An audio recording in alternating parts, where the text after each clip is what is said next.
Sveiki, man sauc Dāvis no Cilvēka apziņas skolas un gribu pastāstīt par to, kāpēc mēs ar Rolandu esam izveidojuši šo platformu.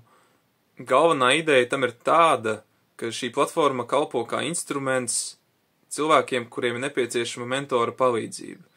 Jeb citiem vārdiem sakot, te tiks likti video materiāli, kuri var kalpot kā palīgs, kā orientieris, lai cilvēks kaut ko varētu saprast un izmainīt savā dzīvē.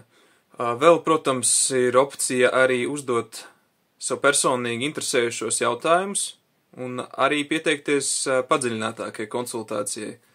Šajos video, kas tiek publicēti regulāri, mēs apspriežam dažādas problēmas, ar ko saskarās lielākā daļa cilvēku, un piedāvājam arī risinājumus, pastāstam par cēloņiem, tā lai varētu to visu aptvert tā pilnvērtīgāk. Protams, varbūt tas neatiecas pilnīgi visiem, tāpēc arī gribam piedāvāt to iespēju cilvēkiem uzdot savus individuālos jautājumus. Un no savas pieredzes var teikt, ka ir ļoti noderīgi tas, ka ir kāds cilvēks, pie kura var vērsties tādās situācijās, kad pats īsti netiec galā ar kaut kādām dzīves problēmām un jomām. Jo bieži vien ir tā, ka mēs paši īsti nesaprotam, kas ar mums notiek, tad, kad mēs ar visu savu uzmanību esam iekšā šajā situācijā, pārlieku lielās emocijās. Tādā brīdī ļoti noder cilvēks, kas uz to var paskatīties un izvērtēt to situāciju, paskaidrot, kāpēc tā notiek un ko darīt.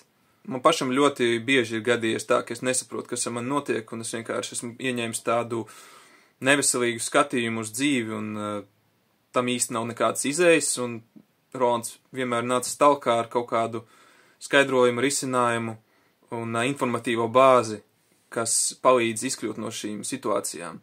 Protams, ir arī jāpieņem un jāmāk apstrādāt šī informācija, bet tas ir atkarīgs no katra paša. Bet pirmais punkts un svarīgākais tomēr ir saprast, kas notiek. Tad rīcība ir atkarīga no paša cilvēka. Un ja nebūtu šīs teiksim, mentoru skolnieku miedarbības ar kaut kādām problēmu situācijām un dzīves grūtībām, es visticamāk, ka pats netiktu galā, vai arī, ja tiktu, tad tas prasītu daudz ilgāku laiku un kopumā tās būtu daudz lielākas ciešanas, jo es principā dzīvotu caur tādu prizmu, ka nesaprotu, kas notiek, un viegli ir iekrist kaut kādās negatīvajās emocijās un aiziet nepareizajā ceļā.